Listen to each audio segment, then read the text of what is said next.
खाद्य हम लोग बांटते थे। अभी उस समय का समय जो ऐसा था, लोगों के पास खाने के लिए कुछ भी नहीं था, मगर जो ये अभी राणे साहब ने जो किया था ये चीज़ को, उससे तो बहुत लोगों को बहुत ही समझो कि फायदा हुआ। कम कम जो है नहीं कुछ तो 10 दिन 15 दिन खाने के लिए तो कम कम हो गया था। सर आप क्या कहेंगे?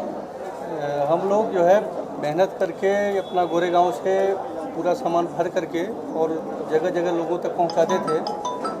जो ज़रूरतमंद लोग रहते थे सबको पहुंचाते थे। और कोरोना काल में कोई बाहर निकलता नहीं था, लेकिन हम लोग अपनी जान जोखिम में डाल करके जान जोखिम में डाल करके और पब्लिक की सेवा कर रहे थे। और साथ के साहब और मिश्रा जी के साथ कंधा में कंधा मिला करके हम लोग जो है मतलब पब्लिक तक पहुंच रहे हैं। Okay, thank you. मैं बोला तो रिक्शा वाले की मदद करने के लिए कोई नहीं आया आगे। और हमारे यूनियन के जो धड़क यूनियन के अभिजीत राणे जी है, वो हमें कुछ राशन दिए रिक्शा वाले लोगों को देने के लिए। उसमें मैं और हमारे रिक्शा बोले तो मैं रिक्शा जयकोच यूनियन का अध्यक्ष हूँ। मैं और मेरे रिक्शा चालक सब मिल के, हमारे रिक्शा वाले विरार तक रहते थे, वो हमारे सब रिक्शा वाले कार्यकर्ता कुछ मिल के वहाँ जो मेंबर हमारे विरार में रहते थे, विरार तक हमने अभिजीत राणे का दिया हुआ राशन हम लोगों ने वहाँ तक पहुँचाया है। सर आप क्या कहेंगे? मैं धड़क यूनियन का शुक्रगुजार हूँ कि हमारे राणे साहब ने जो काम किया कोरोना काल में, यहाँ की सरकार भी ने वैसा काम नहीं किया। जो रिक्शा वालों को हर चीज़ की मतलब क्या है, कोरोना काल में पैसे के से लेके राशन की समस्या को राणे साहब ने हल किया, सबको दिया। और मैं ले जाके सबको मतलब कोरोना काल में लेके सब हमारे मतलब रिक्शा वाले भाइयों को मैं जाके वितरित किया। इसके लिए मैं उनका हार्दिक अभिनंदन करता हूं और सोचता हूं कि ऐसे धड़क यूनियन बम्बई में अगर कहीं ज़्यादा से ज़्यादा में अपना विकास करें तो बहुत अच्छा है, क्योंकि कोरोना काल में हम लोग का मदद करने के लिए कोई आगे आया नहीं। रिक्शा चालकों के लिए कभी कोई पूछा नहीं। मैं न्यूज़ में सुनता था कि भाई चलो दिल्ली में है, वहाँ की सरकार रिक्शा वालों को 5-5 हज़ार रुपये का मतलब दे रही है, लेकिन यहाँ की सरकार हमारे रिक्शा भाइयों के लिए उनकी क्या हालत है, वो कैसे जी रहे हैं, इसके बारे में यहाँ की सरकार ने कभी सोचा नहीं। मैं यही चाहता हूँ कि भाई अभी भी समय है, सरकार कुछ इसके बारे में सोचे। अभिजीत राणा की तरफ से, उनकी यूनियन की तरफ से क्या कहना है? हम लोग अभी, मेरा नाम है महबूब शाह, मैं कांदिवली दामूनगर में रहता हूँ।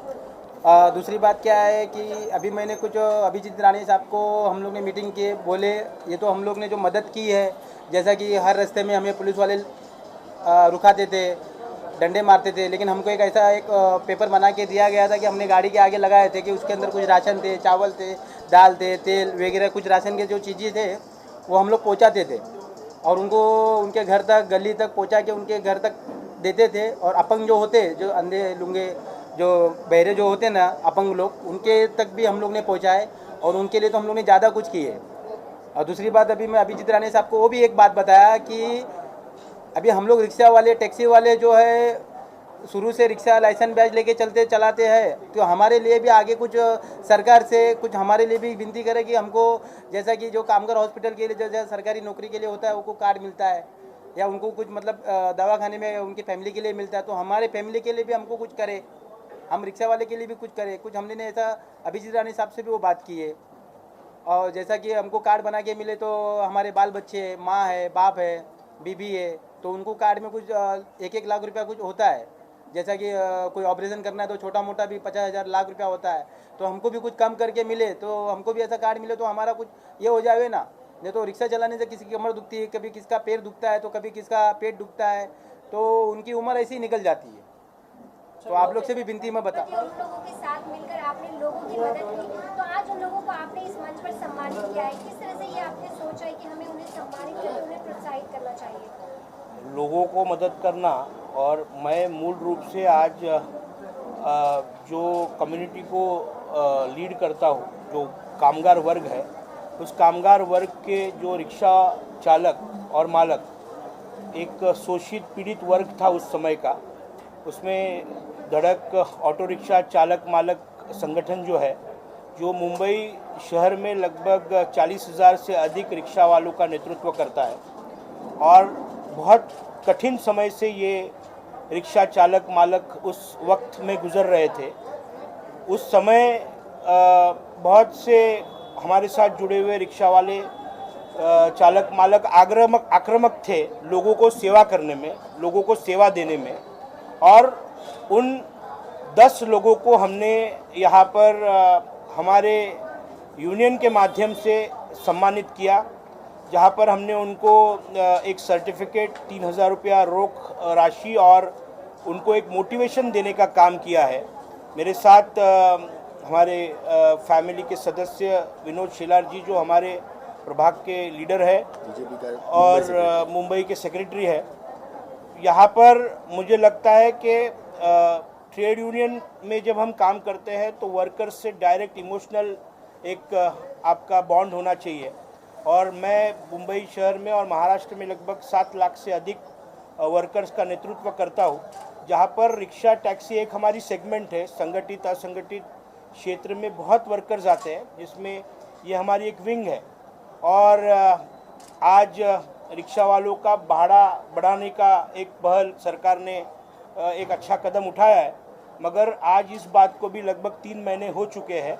मुझे लगता है, मुझे विश्वास है कि महाराष्ट्र के पर्यावरण ट्रांसपोर्ट मिनिस्टर 2 रुपया बढ़ाने के लिए वो बहुत ही वॉज वेरी पॉजिटिव, मगर बहुत से संगठनों ने उस पर विरोध किया है। जो संगठना रिक्शा वालों के हित में विरोध में जाएगी, उसको धड़क कामगार यूनियन अपने स्टाइल से उसको जवाब देगी निश्चित तौर पर। और अनेक मुद्दों पर हमने चर्चा की है। बहुत से रिक्शा वाले आज ओला उबेर के जैसे डिवाइस यूज़ कर रहे हैं। और ओला उबेर रेगुलर रिक्शा, जब आप रेगुलर रिक्शा में जाते हो तो वहाँ पर अगर आपका फेयर 200 रुपया होता है तो ओला उबेर आपको 150 रुपये में जाते हैं। तो ऑटोमेटिकली जो कस्टमर होता है वो जो सस्ता मिलता है उसको प्रेफर करता है। तो हमारी मांग है कि अगर आप ओला उबेर से जाते हो तो जिन रिक्शा वालों को ओला उबेर का डिवाइस यूज़ करना है तो आप ओला उबेर का ही डिवाइस यूज़ कीजिएगा। जिनको रिक्शा का रेट कार्ड चलाना है वो रेट कार्ड चलाएंगे। और इस पर एक बहुत बड़ा हम आंदोलन पुकारने वाले हैं। आज उस पर हमने चर्चा की। तो जिस तरह से आप ये लोगों के लिए कार्य करें, लोग अवार्ड देके लोग हर किसी को सम्मानित करते हैं, लेकिन इसमें आपने जो धनराशि ऐड कर दी है, तो क्या लगता है धनराशि हर किसी को ऐड करना चाहिए कि अवार्ड के साथ साथ उन्हें और भी मदद मिल सके? मुझे लगता है धनराशि एक मोटिवेशन होता है। पैसा कोई मायने नहीं रखता, उनको एक मोटिवेशन, उनको एक प्रोजेक्शन। और जो बाकी के लोग हैं उनको भी ऐसा लगता है कि अगले साल हम भी इसके एक इनाम के हकदार होंगे। सर, जिस तरीके से आप बोल रहे हैं कि जो पैसे बढ़ने वाले हैं, इसका आमतौर पे लोगों पर इफेक्ट पड़ेगा? नहीं, मुझे लगता है कोरोना सब लोगों पर इफेक्ट हुआ है। तो जिस वर्क को मैं लीड करता हूँ उनके बारे में बोलना मेरा काम है। सर, जैसे कि कोविड वैक्सीन भी आ चुकी है अभी, तो आपके लिए क्या होगा कि आपकी जो निश्चित तौर पर आज ही केंद्र आरोग्य मंत्री ने अनाउंस किया है कि कोविड के जितने भी वैक्सीन है वो फ्री ऑफ कॉस्ट मिलने वाले हैं। सबको नहीं मिलेंगे, खाली फर्स्ट फेज में मिलने वाले हैं। नहीं, इट इज़ अ ब्लैंक नहीं, इट इज़ ओपन। आज सबको मिलेगा वो, सबको नहीं सबको बोला हुआ। विनोद जी, आप क्या कहना चाहेंगे? जिस तरह से धड़क कामगार यूनियन लोगों के लिए, जरूरतमंद लोगों के लिए कार्य कर रहे हैं, आप किस तरह देखते हैं? और जिन लोगों ने कोरोना काल में काम किया उन्हें आज यहाँ सम्मानित किया गया, आपने अपने हाथों से अवार्ड दिए, क्या कहना चाहेंगे, क्या फील करते हैं? देखिए, धड़क यूनियन का नाम ही धड़क है, तो उनका काम में भी धड़क होती है।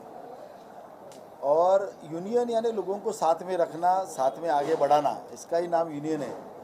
और संकट के समय कोरोना में पूरी दुनिया जल रही थी, तब मुझे लगता है धड़क यूनियन के सभी जो मेंबर्स है वो लोगों को अपने मंजिल तक लेके जाने का काम कर रहे थे। ये बहुत बड़ी बात है। जब लोग घर से बाहर नहीं निकल रहे थे, बसेस बंद थी, ट्रेन बंद थी, उस वक्त हमारे रिक्शा वाले लोगों को अपने मंजिल तक लेके जा रहे थे।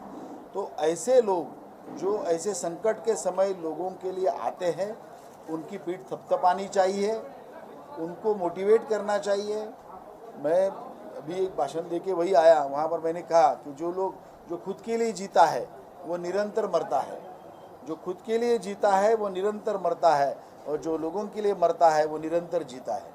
तो ऐसे जो लोगों के लिए मरने वाले जो लोग हैं, उनको ध्यान में रखकर उनको मोटिवेट करने की आवश्यकता है। और यह पहल मेरे मित्र अभिजीत राणे जी ने की है, बहुत ही काबिल तारीफ़ है। इन सच पूछे तो मेरे मन में ये था कि महाराष्ट्र सरकार ने इन रिक्शा वालों को, टैक्सी वालों को लिए कुछ न कुछ करना चाहिए था, ये मांग भी थी, लेकिन दुर्भाग्य से इस महाराष्ट्र सरकार ने वो किया नहीं। कई अन्य राज्यों के सरकार ने अपने यहाँ जैसे किसानों को थोड़ी थोड़ी मदद करते हैं, वैसे ये ट्रांसपोर्ट के क्षेत्र के किसान हैं, उनके लिए मदद उन्होंने करनी चाहिए थी। लेकिन मुझे लगता है आने वाले दिनों में इस विषय को अभिजीत जी लेंगे, हम उनका समर्थन करेंगे। तो विनोद जी, आपने कहा कि महाराष्ट्र सरकार ने ऑटो रिक्शा चालकों की मदद नहीं की है, मतलब बाकी लोगों की मदद लगता है आपको कि ये खाली रिक्शा चालकों की मदद नहीं की है? नहीं, वैसे कोविड के बारे में महाराष्ट्र सरकार ने जिस तरह इस विषय को हैंडल किया, मेरी बहुत सारी शिकायतें, लेकिन ये प्लेटफॉर्म नहीं है, ये प्लेटफॉर्म सिर्फ यूनियन के लेवल तक है। नहीं तो महाराष्ट्र में कोविड इस लेवल तक बढ़ता नहीं था जिस लेवल पे बढ़ा है। और मुझे लगता है थोड़ा इसको हैंडल करने में थोड़ी कामयाबी नहीं मिली है इनको, बहुत सारे फ्लॉस थे। अनाज बिनाज भी वक्त पे लोगों को मिला नहीं, आईसीयू मिलने चाहिए थे तब मिल नहीं रहे थे, एडमिशन्स मिल नहीं रहे थे।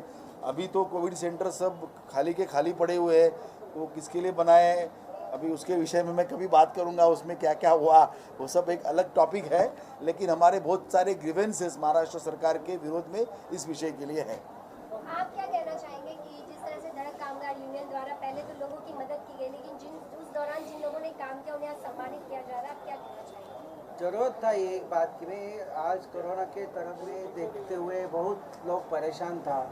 आज कोई भी ट्रैफिक नहीं था, जाने के लिए कोई भी रास्ता नहीं था, तभी जिस लोगों ने काम किया है उसको सम्मानित करना, ये तो अपना यूनियन का प्रतिनिधित्व करते हमारा काम ही है।